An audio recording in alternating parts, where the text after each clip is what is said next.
is Anarchast.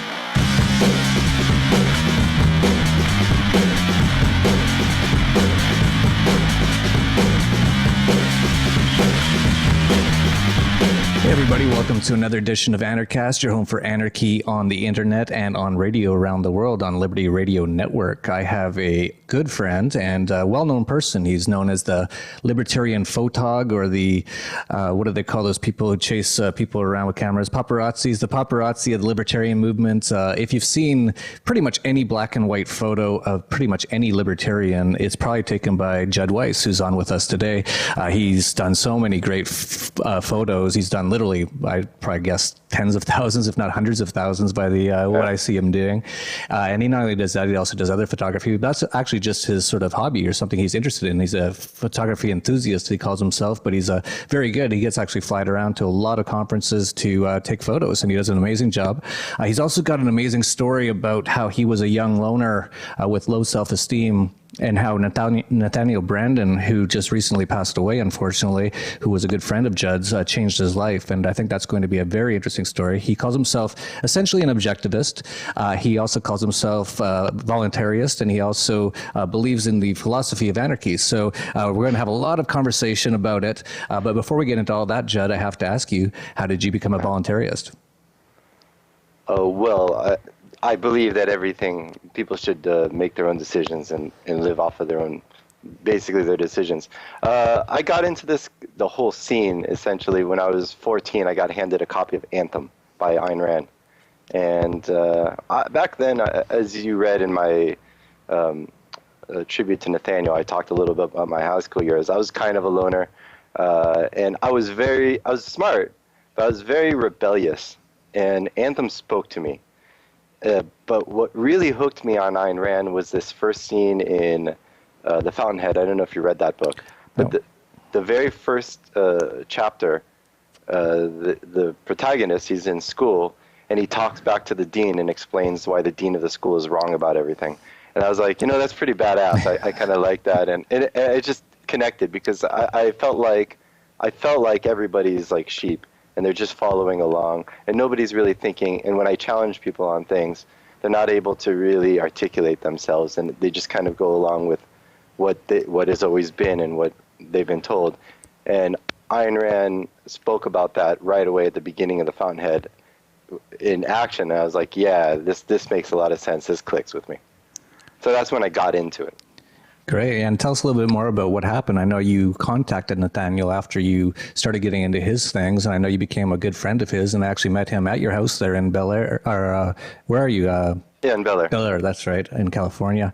And he recently passed away, unfortunately, as I mentioned. But tell us a little bit more about that story, because I read, it was sort of like a eulogy or a memorial that you wrote about him, and it was really touching, and how he affected your life. Why don't you tell us a little bit about how that transpired? Sure. I didn't talk to Nathaniel for well over a decade after I got into his stuff. Actually, more than that. I got into his books in late high school era, so I must have been, 17 or something like that. And I didn't get to know him until I was 28, 29. I didn't know him personally. So it was like 11 or 12 years later. But I was a huge fan back then. I would drive out to all of his book signings just a chance to see him. I was like his biggest fan, you could say. And I feel like I was a huge Ayn Rand fan, and that's how I discovered Nathaniel, because Nathaniel was the protege to Ayn Rand. He wrote books with her. He actually was the face of the Objectivist movement in the 50s and early 60s. He was the one who launched it with the Nathaniel Branden Institute, gave talks. And Ayn Rand knew that she wasn't a great presenter for this stuff, and that Nathaniel was so much better. She has a thick accent. She just didn't feel like she was the person. And you know what? There's a division of labor. Nathaniel was the face of the Objectivist movement for a while, until they had a very violent split up, or bitter split up, not violent. They were romantic partners for a time as well, right? Yeah, and that's a whole nother topic. But in any case, he split, and he went on. Not only did he launch a world-changing philosophical movement, he went on to launch, or to alter the field of psychology in a fundamental way, where it was a field that focused on alleviating mental illnesses to a field that also focused, instead of just focusing on mental illnesses and helping people get more normal, he now brought in this wave of helping normal people, just average general people, get to higher levels. And he's known that way as the father of the self-esteem movement. Most self-help and personal development gurus consider him a massive influence. And basically the way and it comes from that objectivist worldview, actually, but it doesn't get too technical, at least not his later stuff. His very first book was very technical. It was actually very philosophical. It's called The Psychology of Self Esteem, but it should be called The Philosophy of Self Esteem. It's very philosophical and very abstract. After that, he kind of ditched that style and went very layman, very easy to understand. And still, he's more technical and more thought. It requires a little bit more thought than a lot of these gurus that are very flashy with sound bites and whatnot. So he never was like the rock star, like the arena band like U2. He was more like Jeff Buckley, which a lot of musicians were influenced. He's a musician's musician, not the arena rock musician that these gurus are. So a lot of people drew a lot of influence from him. I feel like I learned a lot from Ayn Rand. I feel like I grew a lot from Nathaniel Branden. So much so that I say I feel like I was raised more by Nathaniel's books than my own parents. And you were, as you mentioned, or as I mentioned, you were quite a loner, and this transformed your life quite a bit. Sure. How did, what was that progression like? Because now you're not very shy at all. I mean, you at all these conferences. You're very outgoing. Yeah, exactly. No, I'm very social now. I'm very public now, but it used to be extremely private. I was awkward to be around. So I don't blame people for not wanting to be around me back in those days. I was pretty uncomfortable, and I was generally just trying to challenge people, which you see this as a very common characteristic of anarchists and libertarians and intellectuals, and I was one of those. I just complained that everybody's sheep, and I would take them to task, and that was pretty much the experience of being around me. I would find out what's wrong with them and put it in their face. So yeah, my social skills weren't great, but you know, I was a smart kid, but just not very effective. And I feel like Nathaniel's tone and his warmth really is a huge influence or inspiration that I think the movement needs right now in a massive way. But more than that, there's the best way to get introduced to Nathaniel's works is his book, The 6 Pillars of Self-Esteem, which outlines the basics of his philosophy of self-esteem. But the way I like to describe him in self-esteem movement, because most of the self-esteem movement, I think, is junk, complete junk. It's just like, you know, affirmations, telling yourself that you're awesome and telling yourself that you're competent and capable and have high confidence, blowing kisses in the mirror, giving everybody stickers that everyone's great. And that's just pretty much junk. And unfortunately, that's what most of the self-esteem movement has become, and Nathaniel really wanted to distance himself from that. I told Nathaniel in private. So later, jumping forward, I got to know Nathaniel personally just because I was going to local salons in LA. There were objectivist salons, and I met him and I hung out. There's objectivist salons? There was, kind of. And I would, at first, basically, when he had a computer problem, he'd call me and I'd get fix it. Like, that was basically it. And then I eventually asked him to speak at my house for something, and then his attitude about me completely changed after that, because he saw I brought a lot of cool people. It was a nice place, and I praised his stuff and really glowingly, and it got a lot of people into what he was saying. So he was really impressed. So after that, we became friends, and after he stopped driving, because I got to know him at his later years, and after he stopped driving, I started giving him rides around Los Angeles. Little mundane tasks, like really picking up dry cleaning, and like he would take me to lunch, and it was really cool, and I got to talk to him, and his wife appreciated it because it took a load off of her schedule, and I appreciate it because he's a hero to me, and I got to hang out with him, so I love that. And one of the conversations, I told him that he's known as the father of the self-esteem movement. Self-esteem is in most of his books on the title, but I think that essentially that's all nonsense, because the truth is he's not teaching self-esteem. He's teaching people how to grow and become better people. the consequence is self-esteem. He's not teaching people to appreciate themselves more. He's teaching people to become somebody that they have higher appreciation for, which is substantive. He's teaching people substance, which is not what most of the self-esteem movement is. It's lacking substance. It's just trying to make you believe that you're higher, of higher value, or a better person.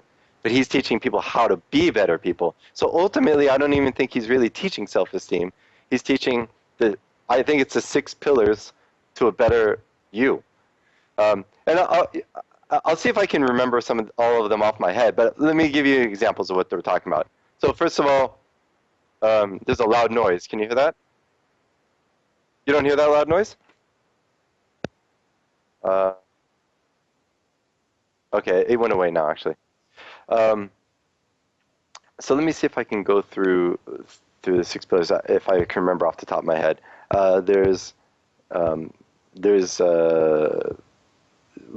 Actually the most, and he unpacks these in more detail in specific books. So the most important book that I ever read was called Taking Responsibility. Taking Responsibility is a really simple, innocuous title. It doesn't sound like very, very profound, but that profoundly changed. Let me turn this back on. That profoundly affected me in a dramatic way. So one of the pillars is taking responsibility, and unpacking that. You should read the book because it really unpacks that in an important way. Being productive, asserting yourself, living consciously, which means thinking through what you're doing. There's self-acceptance, accepting who you are and where you're at, and being honest about it. And lastly, living with integrity. Because if you're not living with integrity, then you're basically disagreeing with your beliefs on all your actions. So there's a lot of reasons why each one is really essential. But if you're living with integrity, you're living consciously, you're taking responsibility, you're being productive, you're accepting yourself and where you're at. All of those together are just a framework for building a better life for yourself. Because you'll see deficiencies in all of those. And if you can fix those, you can feel like you're a person that you can trust more. It's kind of like if you're going to war, you want to know, if you're going to battle, you want to know that your sword works and your shield works. And if you don't feel comfortable that the shield or the wheels on the tires on your car are good, you're going to drive more cautiously. You're not going to be able to be as bold. You're not going to be able to take the risk. You might not drive as aggressively, or you might not be as strong on the road because you're scared that your wheels might not be able to handle it. So you need to build yourself up. Know that you're a person who's aware, who takes responsibility, who's productive. If you can know that stuff about you, then you can do more stuff with your life. Does that make sense? Yeah, totally makes sense. Yeah, so you brought up integrity, and I think that's part of sort of what Ayn Rand and Objectivism talks about a little bit. I'm no expert on Objectivism. We just had Lauren Rumpler down here for Anarchapulco. She was also a past Anarchast guest. She used to call herself Objectivist Girl, but she doesn't call herself that anymore, so I think she's sort of distancing herself, I think. I'm not sure about that, but I just saw a few podcasts from her, and she says I was the prior Objectivist Girl, and now she's just Lauren Rumpler. And you also say that you're an Objectivist, but you're also not really liked too much by a lot of objectivists. So why don't you just tell us a little bit about what that's all about, what Objectivism is, and why you consider yourself not quite in the same camp as a lot of objectivists? Sure. Well, I watched that talk that you had with Lauren, and it was interesting. My issue with that wasn't what she was saying, but I didn't think she explained it clear enough. I think that it sounded confusing to me if you weren't already in the scene and you didn't already understand it. Like she was talking about hero worship and stuff like that. I think a lot of that message would be lost. Basically, we're liberty advocates. We believe that people should live their life based off their own decisions and they should act. But why? Why is liberty important? Why should we have liberty? Why shouldn't we just have a state that engineers us into better citizens? And why is this better? Well, Objectivism goes deeper. It's a philosophical foundation for the liberty movement. So basically, think of it this way. If we're conceptual beings and we can think and make our own and make decisions and understand concepts, then it's appropriate as conceptual beings that humans are, that we should be able to live based off of those decisions. Therefore, we should have a right to act on our own choices. Therefore, liberty is appropriate for humans or appropriate to conceptual beings. Does that make sense? Yep. It's more fundamental than just liberty. Right. It's going into the fundamentals of it, and it goes even further. I mean, it talks about it's trying to build a philosophical framework that it goes even to like there's metaphysics, epistemology, ethics, and politics are 4 branches of philosophy. Metaphysics is the nature of reality. Epistemology is the nature of thought. Ethics is the nature of action. How should I act? And politics is ethics applied to a social setting. How should we act amongst each other? If that makes sense. And so when it gets into, well, I mean, just really briefly, the objectivism is the existence exists, and we can know it from our senses, and we can make sense of the world. And since we're able to do that, it's right for us to live and live for ourselves and do for ourselves. It's selfish to breathe. It's okay to like live your life and do for yourself. But amongst others, we should respect their rights to do the same. It's appropriate for everybody to be able to pursue their own benefit. Does that make sense? Yeah. So that's objectivism in a nutshell. And the hero worship stuff, why we're getting into like heroes, because liberty is what's best for the best within us. So if we're competent, conscious people that live with integrity, we want liberty. We want to just be able to do what we want with our lives. We don't want people controlling us. But if we don't feel competent and we're not responsible and we're not productive, we might prefer somebody to just hand us things and just like show us where to go, like followers. That might be the luxury. So liberty appeals to the best within us is what objectivism really talks about. And that's when she talks about hero stuff, she's talking about heroes need liberty. And in order for society to progress, we need to allow for the best within us and the best of us to not be chained and to move forward. Does that make sense? Yeah, totally. So that's basically objectivism, really simply. Okay. Yeah, it's interesting. Here at Anarchapulco, which is the first anarcho-capitalist conference of its type and the largest that I know of anywhere in the world, Lauren Rumpler was talking about Ayn Rand, and she said Ayn Rand was so great on so many different levels, but her politics sucked.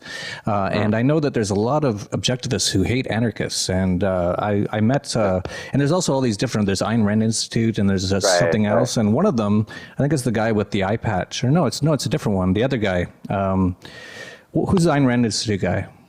Your own book. Yes. He won't. I think you were there when he said he wouldn't talk to me because I'm an anarchist. He wouldn't even talk to me. We were in the elevator together. So what's that all about?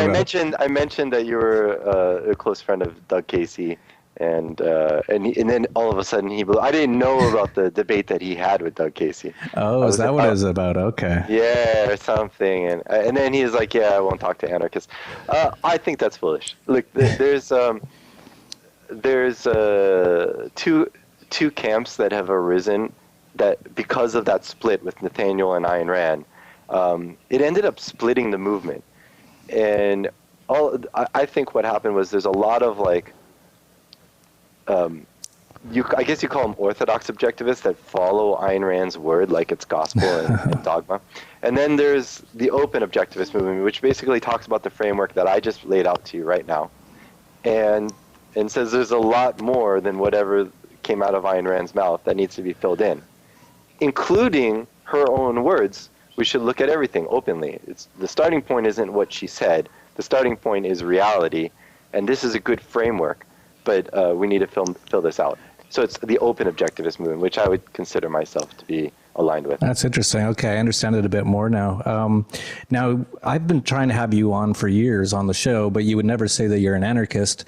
And finally, in the last few months, you finally said, you know, I am basically an anarchist. I believe that we should all be free, and I believe that's the best way the world should be, which makes you an anarchist. You don't have to know that it's going to be the best. You just have to have that belief that that probably would be the best way that humans can function. And you want to talk a little bit about your views on anarchy, so go ahead on that. Well, the way I just said, liberty is really what I think we need to be promoting. Liberty is the concept. Anarchy, minimal government, and anything else, those are implementations. So what is the best implementation of liberty? That's what I'm supporting. So if it's anarchy, hell yeah, because I would love a no government solution. But if it's not, then I can't be for anarchy. If anarchy leads to less liberty, then I can't call myself an anarchist. Well, I would agree with that. So, if we actually had anarchy and it was more enslaved than we are today, then I'd stop being an anarchist. Right. So that's I can't imagine how it could be, though. Well, okay. So basically, the point is that we have human rights, we should be able to act and live our life based off of our own decisions. Basically, right? Our life is ours. Right. Right. And so, well, not according to the government, but yeah. Yeah, so not according to the government, we're a subject. I'm not praising our governments, and I'm hoping, and I'm rooting for the anarchists. I'm hoping for a non-government solution to our problems. But the way I think about it, well, my heart is there, but my head is not. So I haven't been totally convinced. Within the liberty scene, most of the intellectuals of the scene are gravitating towards anarchy. I've noticed that. Most of the scene is not anarchist, but the smartest of the scene happens to be. So, and the liberty scene already is kind of fringe. So it's like the anarchists are the fringe of the fringe right now. And so there's that. But like what I would love to eliminate the need for any security whatsoever, because nobody's hurting each other. We don't need a security force. We don't need protection. I would love to just eliminate that. That would be a better world. And my heart is there. But I know that we can't just eliminate security. No. I would love to never have to sleep again, because sleep is wasting my time. It's like 1/3 of my life is with my eyes closed and it's unproductive. I would love to get 1/3 of my life back and be productive again, My heart is there, but I know that we need sleep. Unfortunately, it sucks. And also, like going to the bathroom sucks. Wouldn't it be great if we didn't have to poop anymore? Like, it's just a waste of our time. We can catch up on Facebook or Instagram, but it's a waste of our time. I would love it. A world without toilets would be a better world. Yeah, but going back to your point, though. Unfortunately, this is the point. Unfortunately, we need those toilets because shit happens, literally. And so, a world without toilets isn't a better world. But if we can imagine that it didn't happen, then a world without toilets would be better, and I would support that.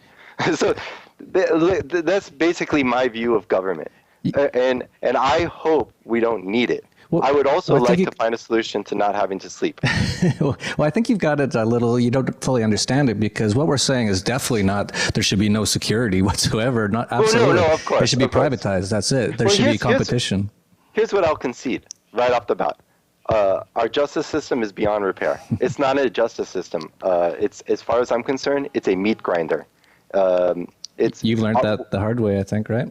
Yeah, we've got, those. You live in Mexico, they have the ruins there, those Mayans, they used to sacrifice people and blood would drip down the pyramid stones, and it would inspire people to behave because they'll respect the force that's doing that. And I think we're still doing that with our justice system. It's some Orwellian nightmare to call it a justice system. It's a meat grinder. It grinds up people, and everybody's scared of getting caught in it. And sometimes we sacrifice people and the blood sprays everywhere, and everybody knows to stay away from the meat grinder. And that's what we have is our justice system. That's how I look at it. I have no faith in our police. I think they're mostly power tripping and abusing their authority. I don't have even faith that our military is protecting us. I think this whole concept of serve and protect is really a joke. That it's all of this is Orwellian nightmares. They're not serving and protecting. It's like they've got their gang and they're dominating. I'll concede right away that our Constitution has failed, that the limited government hasn't worked, and it was just like a piece of paper that's being violated. Like most contracts are just a piece of paper. It's like double yellow lines on the road. People cross over them all the time, and enforcing them is the bitch. And our contract that was not signed by us for generations ago has been violated. I'll also concede that any government, even a limited government, will have serious inefficiencies, waste, fraud, and abuse, no matter what. The question is that better than anarchy or not? And that I know where you come from. But do you know what the concept of a floating abstraction is? Not really. Floating abstraction is very simple. It means it's a good idea, but it's not grounded in reality. And what I want to see is a working model of no government. I would love to see that. I don't want it to be a theory that we all have and we all believe is right. I want to see it grounded in reality and functional. Well, so, there's so many examples of privatized things, which is really what anarchy is. It's not a social monopoly government that's doing these things. So, for example, in Chile, the firefighters are all volunteers, so that's not government related. It works quite well. In Detroit, because the government's falling apart because of all of the socialism and all the fascism and all that, the police don't really show up to anything anymore. So there's private security agencies that people hire now to protect them, and it works a million times better. If you look it up, it's called, they're about resolving conflicts, right? Not like it's the way it should be, right? And it's because there's Sure. competition. So if they do a bad job, they're out of work. That's not the case with the cops, right? If the cops do a bad job, if there's a riot and they do a really bad job and the whole town gets busted up, they get more money. So it's got all the misincentives. It's a direct opposite of private. You're right. Yeah, and you look at even courts. There's private courts that do a way better job, and if they actually are corrupt, they won't get anyone going there anymore. So a lot of these things, we haven't seen too many examples, but we've seen examples all over. For example, roads. The statists always bring up my roads. There's a lot of private roads all over the world, including here in Mexico, private toll roads. They're always way better than the government roads, and people just pay to go on them. It's no big deal. And if they suck, someone else will compete with them. They'll build a better road and compete with them. So it's about competition and things like that. So, I'm a market fan. You don't have to convince me on the market. The question is, are markets okay when it comes to force and rights? And that's where I'm not 100% sure. And the reason why is because I believe we all should be able to live based on our own decisions. We all should have the right to do that. And what I'm worried about is if we have competition markets for rights and for force, then it's like you get the rights that you can pay for. But that's the fear. I'm not saying that that's the reality, but that's the fear. Is because like how can a defense company reprimand a bad behaving client? And what about agents and owners of the defense company that behave badly? It's called warlords, and it exists, and it's not something I feel like we can just brush off. I would like to find a solution, but a lot of the leftists and liberals are afraid of wealthy businessmen because they're afraid that they're getting too powerful, and that's not okay. Well, anarchy brings that into becomes an issue, because I'm not worried about wealth. I don't have a problem with economic power. I love people to build as much economic power as possible because I feel like they only got it because they gave us something in return. But wealth in an anarchist society might not just translate to economic power, it can translate to physical power. Well, the anarchist answer to that, here's an analogy, okay? So we live in a world today where all the governments have a monopoly on violence, and we're seeing how it all works out. We're seeing cops kill thousands of people a year in the U.S. For no reason, most of them, and I think a dog gets shot by a cop every 8 minutes or something like that.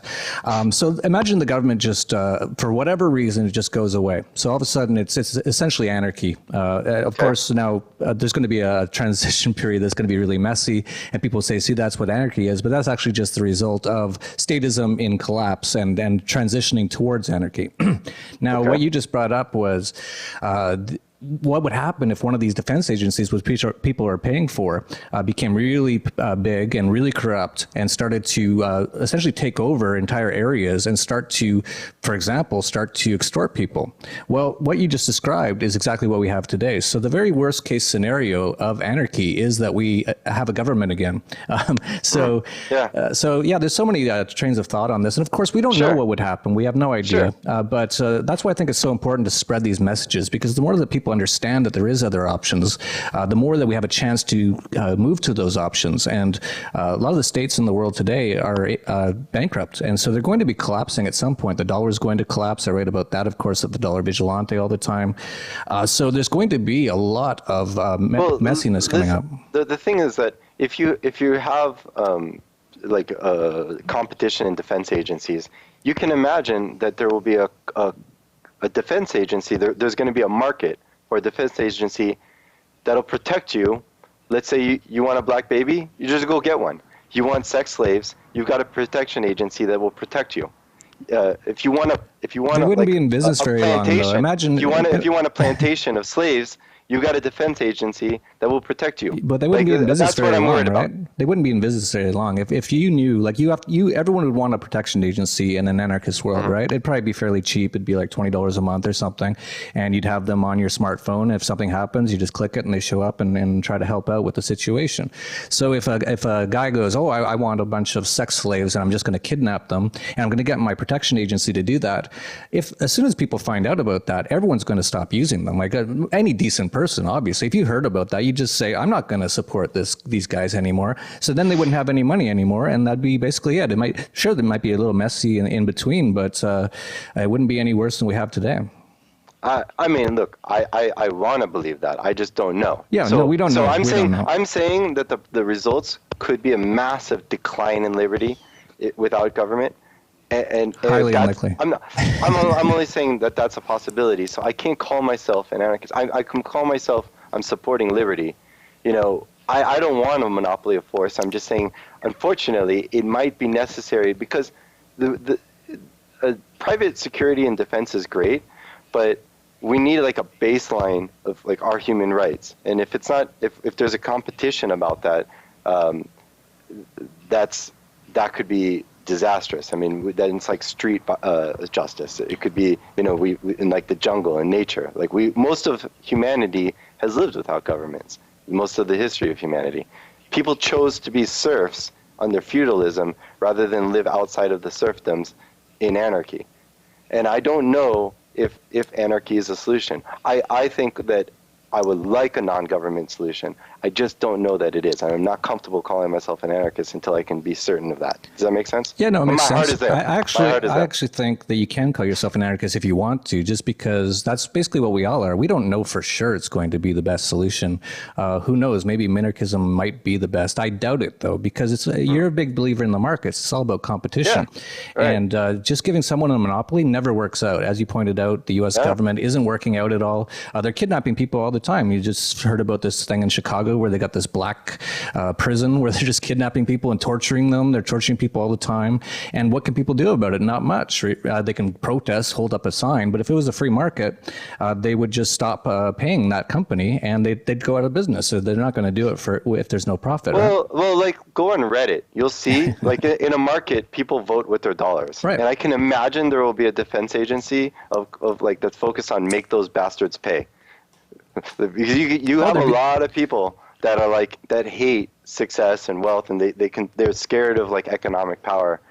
Well, I'm worried about shit like that. Well, in an anarchist world, there'd be so much more prosperity because we'd get rid of the central banks, of course. That causes a massive amount of poverty. And of course, there's taxes and things like that, which causes a massive amount of poverty. And you're right, though. There is a lot of entitlement from people on government welfare, which destroys people.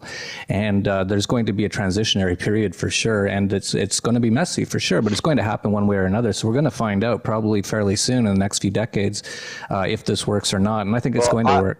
I want to support all anarchists out there, anarcho-capitalists and voluntarists, to please find a solution so we don't need to worry about this messy government that we always have to worry about keeping at bay. Maybe limited government 1.0 didn't work very well, and we need to try 2.0 and 3.0, or maybe Stefan Molyneux is right, and it's just a cancer that if you leave a little bit of it, it's just going to grow back, and we just need to cut it out.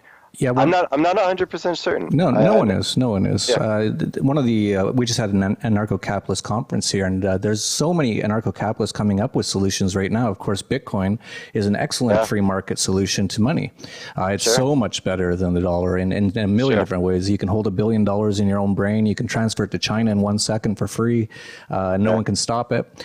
There's people like Orion Martin, who has the Sidekick app that he's just developing, and it makes it so if you get pulled over by cops, it automatically turns on the camera showing the cop, and it automatically calls a lawyer, which will be on call, and you just show it to the cops. So that's sort of cool. Solutions for the police state. And there's also another app that's out right now called Peacekeeper, another past Anarchast guest, and it sets up private networks so you have a few buttons on your phone. One says fire, one says kidnapping, one says robbery, and you put all your friends and family and neighbors on this thing, and if someone comes into your house and starts robbing you, you just hit the button, and all of a sudden everyone in the whole neighborhood knows this is going on, so you don't need to call the police anymore. So anarcho-capitalists are really trying to create this new world right now, and that's why I'm so excited about it. Yeah, it's really exciting. I am too. Absolutely. Awesome. I want a world where we can have more of our interactions be voluntary. The more, the better. Yeah. Yeah, me too. I try to keep these shorter, as I always say, because people have things to do, and so do I, and so do you. I know you were really busy, and you fit us in today. You're getting back into the real estate business, which is where you started out, I believe. If you want to talk a little bit about the photography you do, and you have a blog, and you have an Instagram, and all that kind of stuff, let people know where they can see all your work. So photography, as I told you before, I'm not a photographer. At least I'm not a professional photographer. It's not my source of income. I don't live off of it. It's a hobby that has gone kind of out of hand. I'm just very OCD. And so I picked up when I first heard of the first mirrorless camera, which is like a small, more portable version of a DSLR, but pocketable. I'm a tech geek, so I got that. And I was just basically shooting parties and pool parties and stuff around me better. I was taking better photos. And then I was just OCD about it, and all of a sudden, people really loved the photos, and I started getting better, and then I just kept getting egged on. The way I think of my photography mostly is I'm playing a video game all the time, and my friends are encouraging me to keep playing because the real world results are better than Grand Theft Auto, something like that. But you said earlier I'm like the paparazzi of the liberty scene. I don't think I wouldn't call myself the paparazzi. You're not chasing people down in cars or anything. people are saying I'm like a philanthropist or something because I'm trying to make. You know what? The way I think about myself in the liberty scene, there's girlfriends that are like a fixer, right? They like you, but they like your potential. They really want to improve you all the time. That's kind of me. I'm looking around. I'm like, all right, I'm dealing with a bunch of nerds, and I want them to look better. I want them to present themselves better. I want the whole scene to be better. I'm like, I'm glad you're out there. Thank God. But here, let me just fix this. And so, I'm just going around, and I'm trying to, I'm just kind of like the fixer girlfriend for the movement. I'm just trying to, improve it. I want it to look better, and I want us to be more presentable. Yeah, you've done a great job of that, and we really appreciate it. I see so many people always thanking you, even donating money to you, because you've done such a great job of really improving the image of the liberty movement, which, as you pointed out, can look a little nerdy sometimes and a little... Yeah, it used to look like a Star Trek convention when you go to these events. And right now, I've got more than 10,000 profile photos on Facebook that are mine. Wow. And just millions of they're everything from speaker bio photos on Wikipedia. They're using them for their dating profiles on Tinder. Everything it's just all over the place. Book jackets now, and it's but there's hundreds of thousands of photos that I post, and I'm posting them in bulk. And people are always on my case for photos because it takes me a little bit of time. The way I think about that is, I just posted yesterday about 550 photos of my trip to Nepal. And I was there because I shot the Asia Liberty Forum conference in Nepal. I was flown out for that, and that was a separate set of photos. It was really cool. But I just posted this yesterday, and these are my babies. I love my photos. Each of them I consider like they're my babies, and I'm giving birth not to one, but to hundreds. It's a lot of resources and time involved. And while I'm doing it, people are like, where's your next 1,000? It's like, it doesn't just happen like that. I need some time. There's a pregnancy and the whole thing. It takes me some time to get these things ready.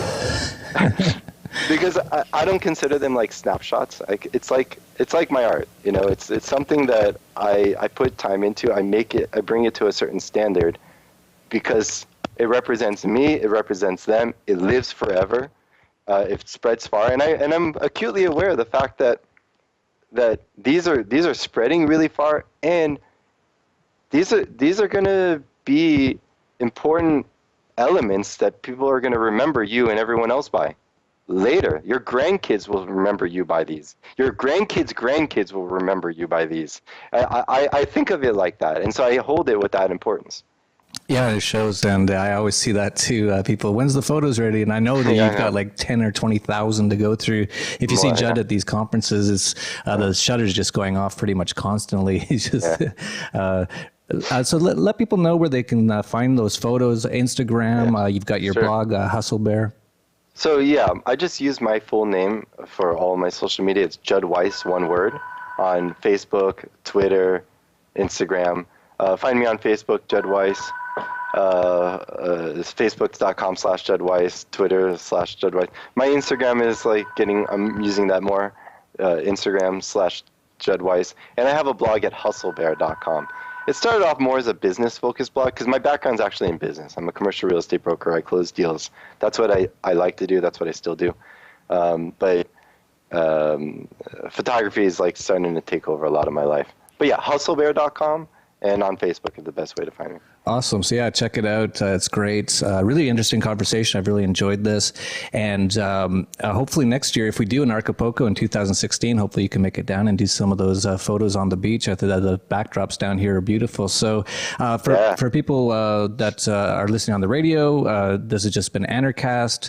You can find us on YouTube. If you're watching on YouTube, please share down below. That's how you spread these ideas, and we can make a more peaceful and prosperous world together.